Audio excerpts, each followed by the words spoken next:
আচ্ছা, ভাঙড়ে যে তৃণমূল নেতা খুন হয়েছেন, সেই খুনের ঘটনায় আপনাদের আইএসএফ এর বিরুদ্ধেই অভিযোগের আঙুল তুলছে তৃণমূল কংগ্রেস, কি বলবেন এ বিষয়ে?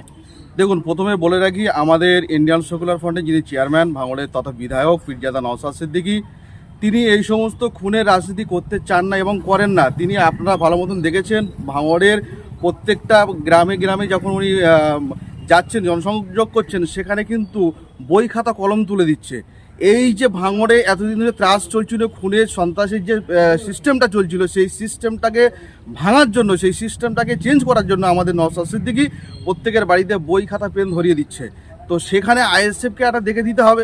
কিন্তু আমরা যেটা দেখতে পাচ্ছি, কদিন আগে ওখানে আরাবুলের তিনি ছিলেন, তারপরে এখন শওকত মোল্লা এসছেন। এই যে লবিবাজির কারণ, এই লবিবাজির কারণে কি হয়েছে সেটা প্রশাসন জানবে, প্রশাসন তদন্ত করবে।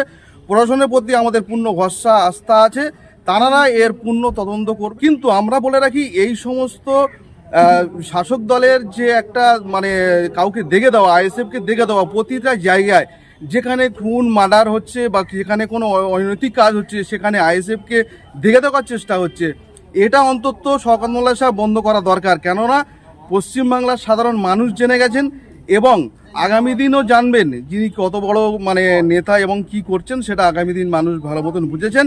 কিন্তু আমরা বলতে পারি এক নম্বর একটাই কথা, ইন্ডিয়ান সেকুলার ফ্রন্ট কোনো অনৈতিক কাজের সাথে যুক্ত থাকে না, অনৈতিক কাজের সাথে কোনো সংযোগ রাখে না। আমরা চাই স্বচ্ছ সমাজ গড়ার লক্ষ্যে ইন্ডিয়ান সেকুলার ফ্রন্ট আজকের আমরা মাঠে এসেছি, আগামী দিন আমরা মাঠে থাকবো। তাহলে আপনাদের কি বক্তব্য, এই খুনের পেছনে তাহলে কাদের হাত? এই খুনের পিছনে আমরা বলতে পারি তাদের একটা লবি চলছে, তাদের ভিতরে সেই লবির কারণ হতে পারে। কিন্তু এর ভিতরে আইএসএফ এর কোনো সামর্থ্য নেই, আইএসএফ কোনো ভূমিকা রাখে না।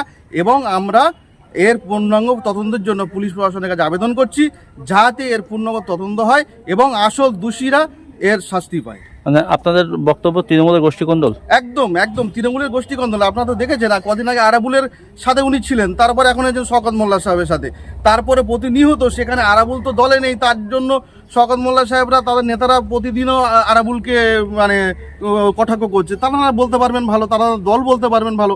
আমরা আস্থা রাখছি পুলিশ প্রশাসনের কাছে এবং পুলিশ প্রশাসন এর যথাযথ সুরাহা দেবে এবং যারা দোষী তাদের অবিলম্বে শাস্তি দাবি জানাচ্ছি। আপনার নাম?